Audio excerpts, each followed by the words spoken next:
Class, welcome back. We're going to be jumping back into the letter to the Romans, picking up in this section 21 through 26, which, as I mentioned, Leon Morris notes it is possibly the most important paragraphs ever written.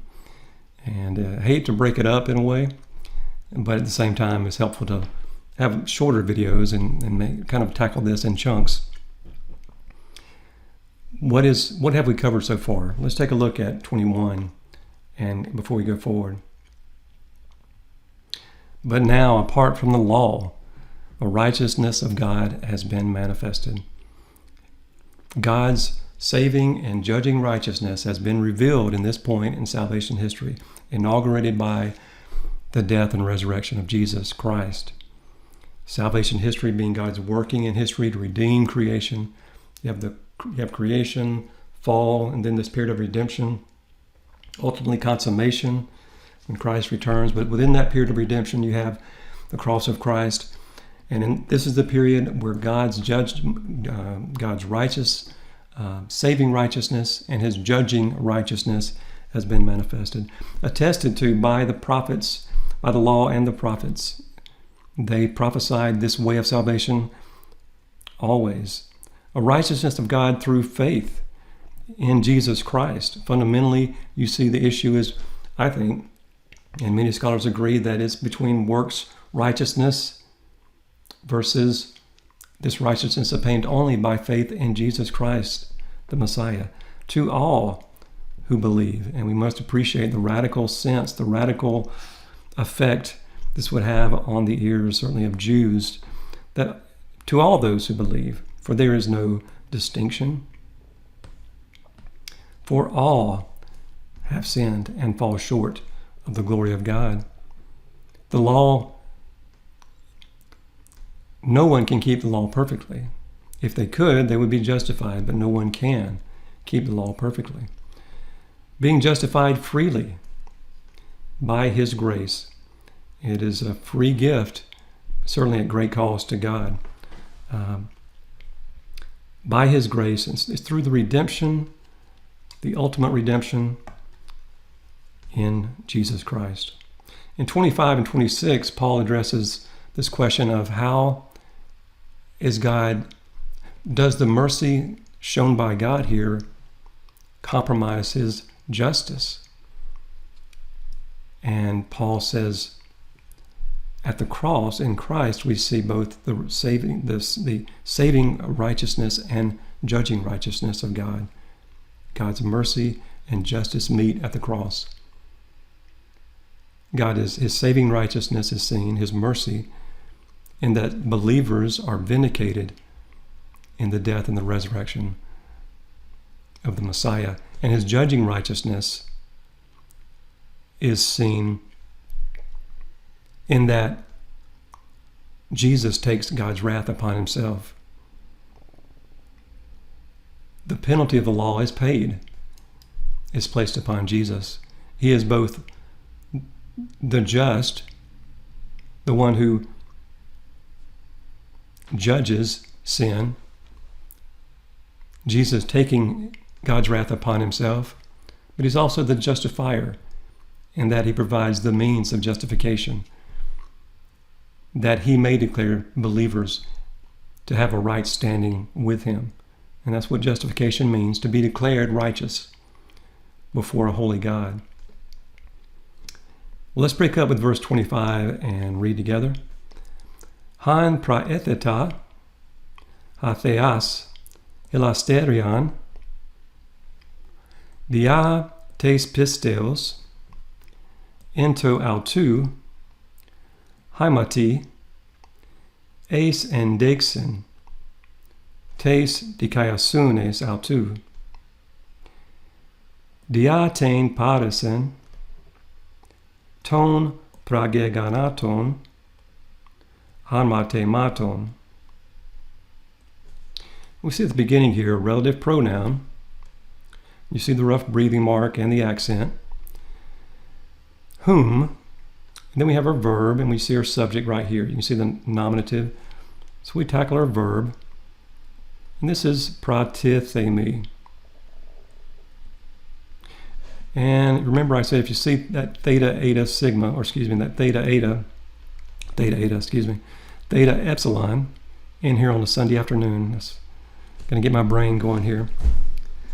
Theta epsilon, and if you see theta eta as well, theta eta, theta epsilon in that verbal slot, you're probably dealing with tithemi. And what you have here is just a prefix, right? So that pra is just a prefix on tithemi. And so you can see the augment there, the epsilon. You see the theta epsilon, you see the ta ending. So that's just main sa ta. So what do you have here? It's just an aorist, middle indicative, third singular. And then our subject, God, whom God presented. And appreciate as well this relative pronoun is in the accusative. And a relative pronoun will agree with its antecedent, what it's referring back to in gender and number, but the case is determined by how it functions in the sentence. So it's functioning as the object of that verb. But then we have hilasterion, propitiation, which is also in the accusative. And so this is a double accusative. Something you want to probably be aware of for the quiz. It's a double accusative. So again, there's two objects here to the verb, whom God put forward as a propitiation. We have to put in that phrase as, or that word as a propitiation. So object, and then second object of the verb. Hilasterion is found in the Septuagint, the Greek translation of the Old Testament, and refers to the mercy seat, the place where God's wrath is appeased. And we read on here and we see whom God presented as a propitiation, dia plus the genitive. Remember, dia takes a genitive and an accusative. Dia with the genitive is through. Accusative is on account of or because of. I get through the day, dia. Because of or on account of the Holy Spirit.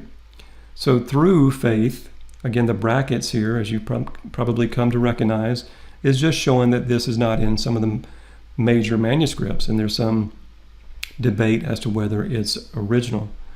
So through faith, and notice here you have a preposition, and then to al tu hamati, by his blood. This is a preposition that communicates means. Again, something you want to be aware of for the quiz. Preposition communicates means. By his blood. And so you can see how it's just kind of substantizing that. By his blood. And modifying hilasterion. Declaring how it's a propitiation. By his blood. And then ace plus the accusative, eindexin, is just it means a demonstration. So for the demonstration, sometimes the modern translations will kind of verbalize this, turn it into a verbal sense, like in order to demonstrate, which is fine. It conveys what Paul is saying here.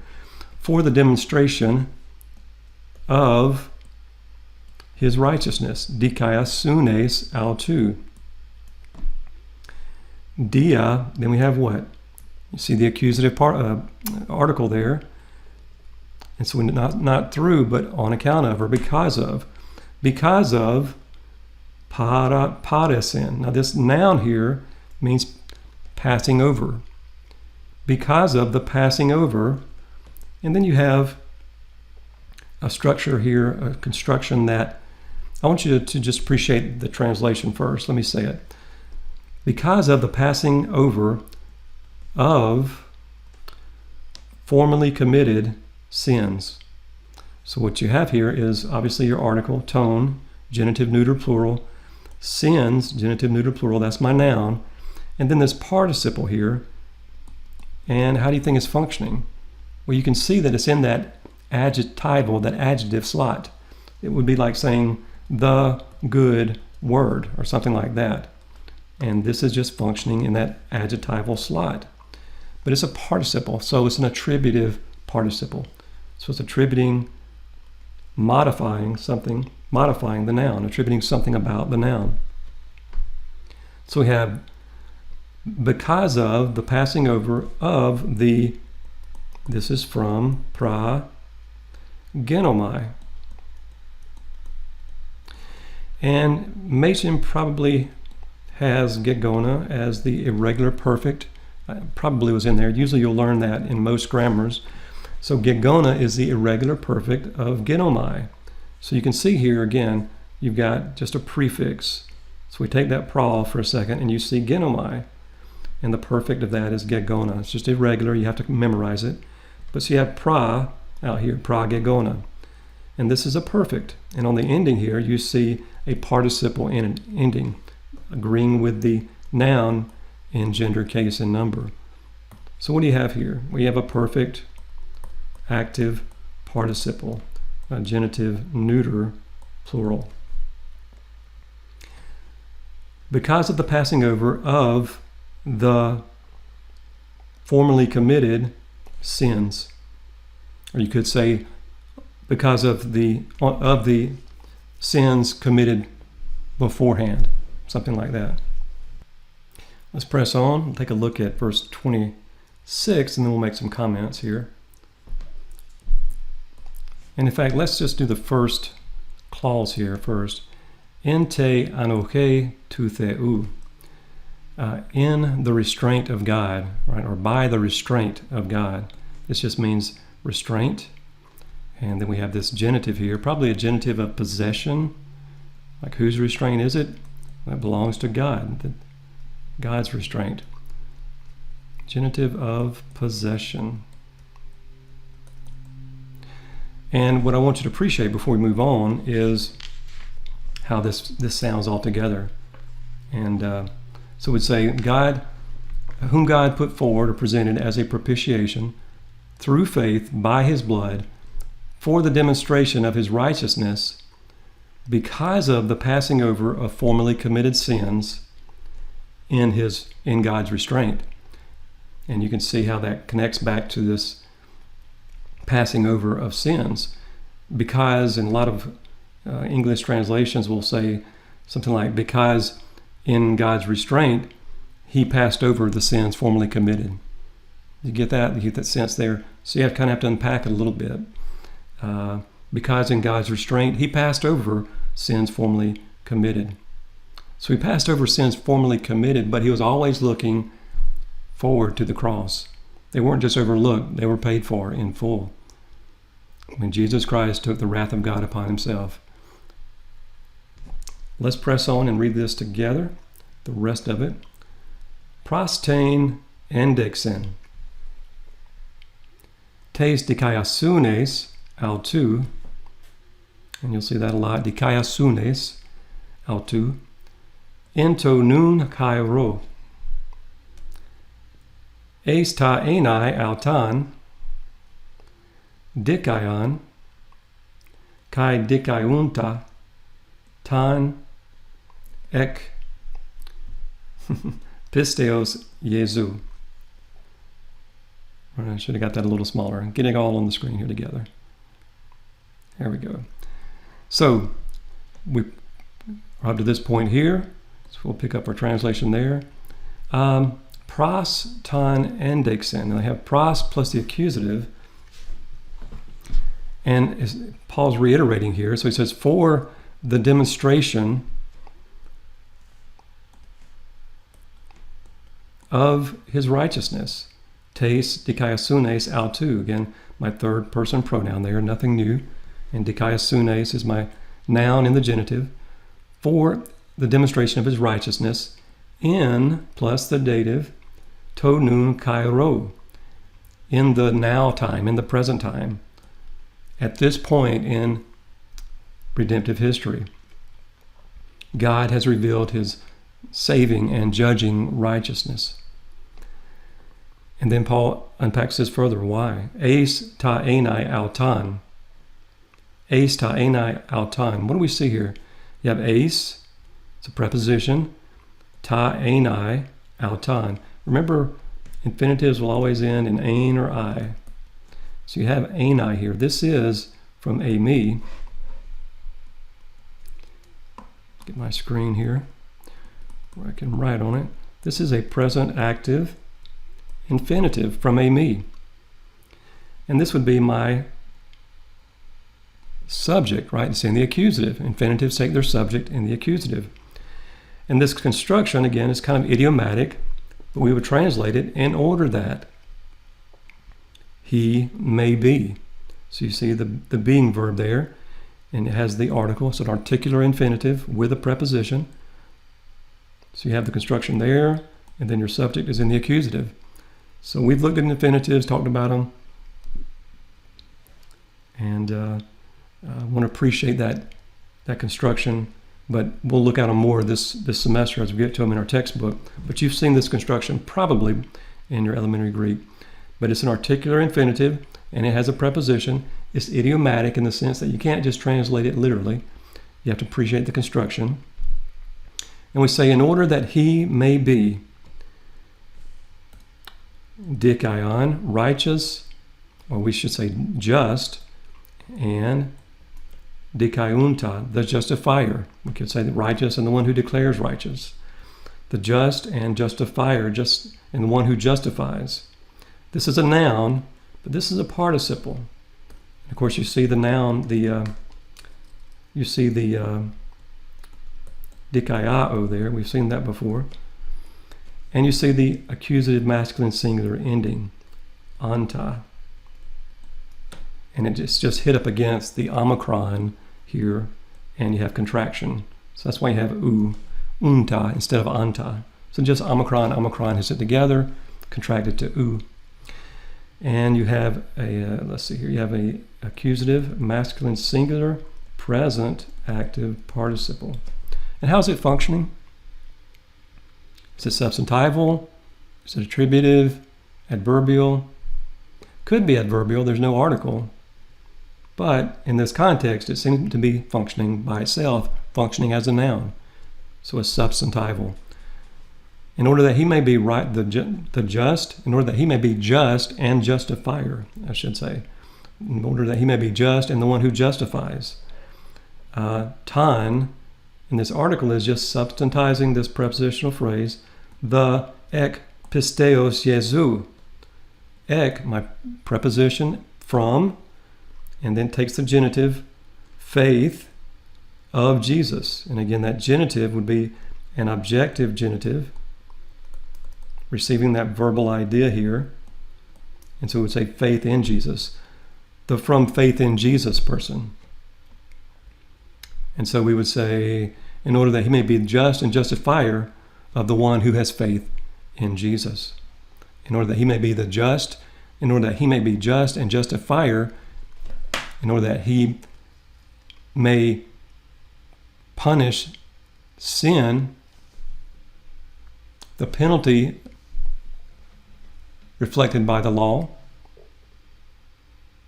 and yet he will be the one who provides the means of justification, that we may be declared righteous in his presence. At the cross, mercy and justice meet. Now, let's press on and take a look at verse 27. Well, in this last section, Paul is going to make three main points in verses 27 through 31. No one, especially the Jews, can boast of righteousness by works. God has demonstrated that his righteousness is appropriated only by faith alone in Jesus Christ. And there is no ethnic advantage. Gentiles are included as well. There's a new community of faith. And thirdly, he addresses if we have these two things, if we have salvation by faith alone, righteousness by faith alone, and inclusion of the Gentiles, does that invalidate the law? And Paul says it doesn't nullify the law. So we'll take a look at that in a minute. It's an important concept concerning the continuity and discontinuity that we see between the gospel and law here. Let's read together verse 27. Puun he kaukesis exekleiste dia poiu namu ton ergon uki ala dia namu pisteos. And we see here at the beginning, pu, which means where. We've got a conjunction, just post positive. We stick that out front. Therefore, where, and then you have your nominative here, where boasting. And so we imply, or we insert is, it's implied. Therefore, where is boasting? Question mark. Exeklese. The verb here is, it is excluded. What we have here is ekleo. Ekleo. And so you can see you have the prefix, and then you have your stem, kleo. So you have your stem here, and you have the prefix here. Now the prefix, the chi, has gone to xi, shifted to xi, because of the augment. So the epsilon has caused that kappa to shift. X, and then you have the augment. What else do you see? Theta, eta. Remember, the theta looks like a big chair. You're just kicked back in, that big chair being very passive. And so it's a passive indicator. Theta, eta is the aorist passive. Thane, thes, the, themen, theta, theson. This is third singular. So augment, theta, eta, aorist, passive indicative, third singular. It is excluded. Dia poiu namu. By what sort of law? By what kind of law? Question mark. And namu here, namas can have a range of meanings. And this is a good place for a word study, but here it probably means principle. By what kind of law? Of works? Law of works, ton ergon, ergos in the genitive plural there. Question mark. Uki, this is just the negation from u, but it's an emphatic negation. So uki, no, but, or rather, by the law of faith. And this is probably, you can see pisteos here. And of course that's the genitive. You recognize this is from pistis, and then the genitive is eos. Pistis, pisteos, piste, pistin. And so just the genitive there. But, and the dia, of course, the preposition taking the genitive means through or by. So by the law of faith. And faith here is probably a genitive of description. Just unpacking law bit. So by the law of faith. Or it could be, I think your textbook notes that it could be a genitive of apposition. And by apposition, it would just be restating the head noun, which would be law. By the law, which is, namely, faith. You know, that's interesting, something to pursue theologically, but I think it's probably just genitive of description. Let's press on here. And read with me. Lagedzamitha gar dikaiustai piste anthropan horis ergon namu. We have a verb here right at the beginning, and you notice your post-positive gar conjunction for, building on what he said here. This is from lagedzomai, and you see here basically just your present tense stem and the middle personal ending. It is a middle only verb. So we just have a present middle indicative first plural, lagedzamitha. And this is we hold. Means to consider, to hold, something like that. So we hold, and notice the we here.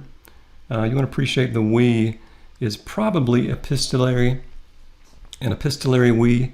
In other words, he's just referring to himself, according to your textbook.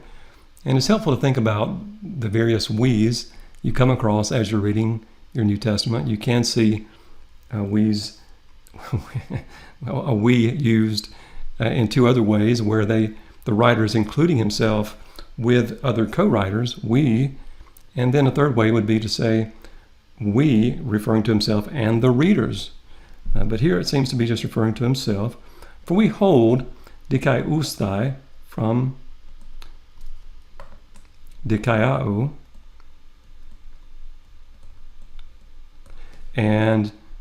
again, recognize that your infinitives end with ein or I, and you see I there. So you want to start thinking I is probably an infinitive, and indeed it is. And your present infinitive endings, remember ein, estai, and then aorist would be sisestai thenai. Ein estai, so what you have here is a present passive infinitive. To be justified. So we hold to be justified. So we just have the infinitive so far. To be justified, piste. Now this is from pistis, and so this is a dative. And you probably memorize you may not have. This is an unusual paradigm, but pistis is has your dative piste. Whoops, I forgot my towel there. I just wanted you to recognize, you don't have to know this for the quiz or the midterm, but I wanted you to recognize that as a dative. So this would be a dative of means. Dative of means.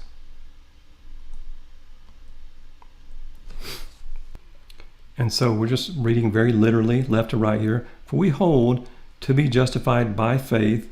And then I see this accusative here, anthropon. And this is obviously from anthropos, and it's in the accusative, right? So this is my subject of the infinitive. Remember, the subject will be in the accusative for the infinitive. So we would say, let's take this apart now. For we hold a man is justified by faith. So how is he justified? Dative of means, by faith. Present passive infinitive from dikaiao. And this would be a divine passive. And remember, a divine passive is a passive verb. You don't have a specific subject showing the agency of who's doing the action, right? It's passive, so you don't know who's doing the action. You know who it's being done to. A man is justified by faith. But the divine passive, contextually, and this is only decided by context, reflects that God is the agent of the action. So we hold a man to be justified by faith. Choris just means apart. Ergo namu, from works of the law. For we hold a man to be justified by faith apart from works of the law. So you see that works righteousness versus faith in Christ. Let's move on for the sake of time here. Verse 29. E hudaion hatheas manan, uki kai ethnon, nai kai ethnon. That nai kai kind of threw me off. Nai kai ethnon. So what do we have here? We have this eta with the smooth breathing mark. Get that a little bigger. With the smooth breathing mark and the accent there. So this is just or, literally, or of the Jews, God only. And you see there's some things implied here. Or is, and my subject is God. You see the nominative article there, nominative noun. Or is God the God of the Jews only? Right? So you have to smooth it out a little bit. There's some words implied. And then we have an indicative question. Uki, not also of the Gentiles? Question mark, right? And ethnon, Gentiles. Now remember that a Greek has a way of asking a question and reflecting the expected answer with an indicative question. So it can use u, and you know the answer is yes, the expected answer. And if they use may, the expected answer is no.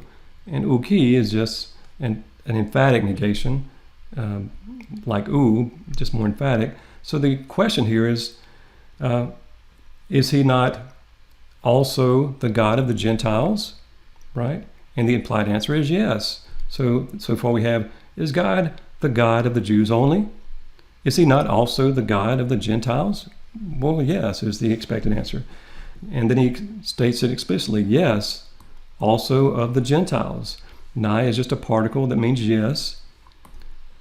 Yes, and of the Gentiles, the God of the Gentiles, ethnon. Okay, let's press on. Look at verse 30 here. And read with me. Eper heis hatheas, has dikaiose, peritomein, ek pisteos, kai acrobustian, dia tes pisteos. And here we have since,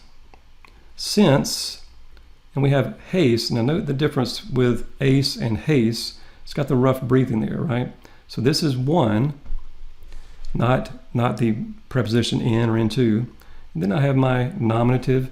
So here's my subject. Since God, and then we have one. So literally it would be since one God, right? And we smooth that out and say since there is one God. Or you could say since God is one. And then we have the relative pronoun, rough breathing mark and accent. So you just have who, and of course my antecedent is God.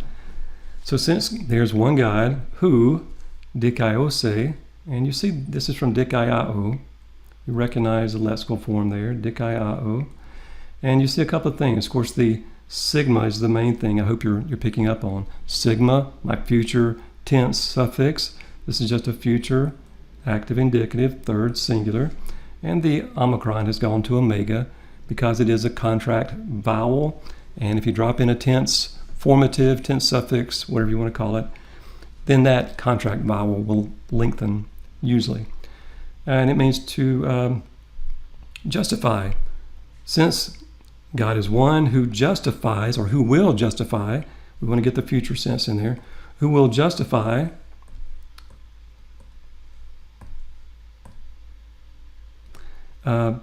peritomein, circumcision, literally circumcision, but we would say the circumcised, by ek plus the genitive. Now, your preposition here is ek plus the genitive, so we'd say by faith, and acrobustian, uncircumcision, or the uncircumcised, dia tes pisteos.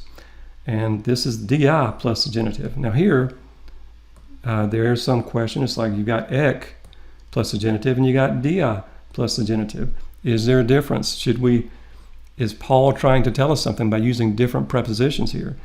And as your text notes, I think this is stylistic, and so we don't want to read too much into that. I think both translations should be by, and they're parallel in their sense. So we would say, who will justify the circumcised by faith and the uncircumcised by faith.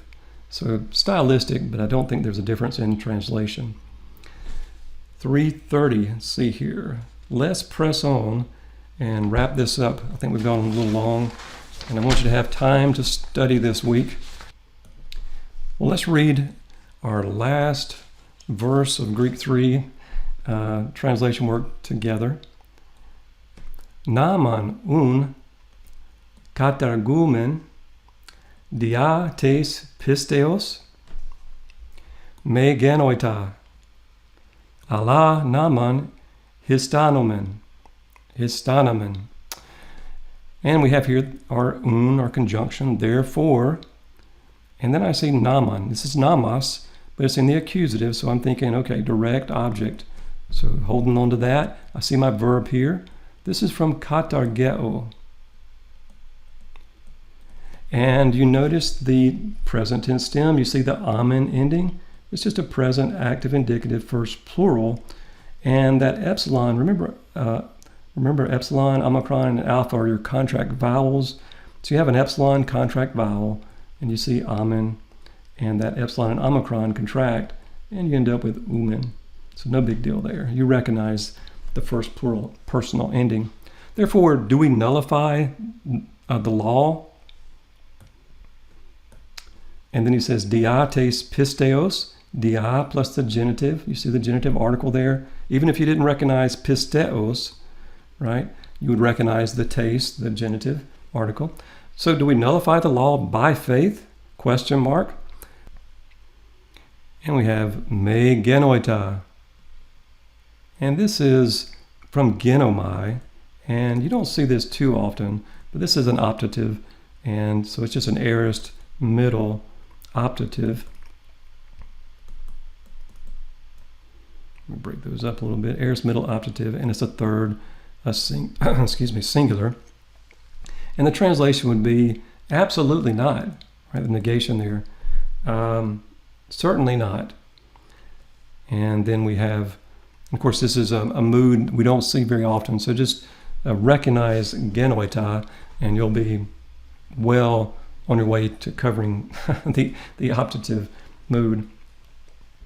But then we have Allah, but rather, it's an adversative conjunction. Then I have the accusative of law. The law, histanomen.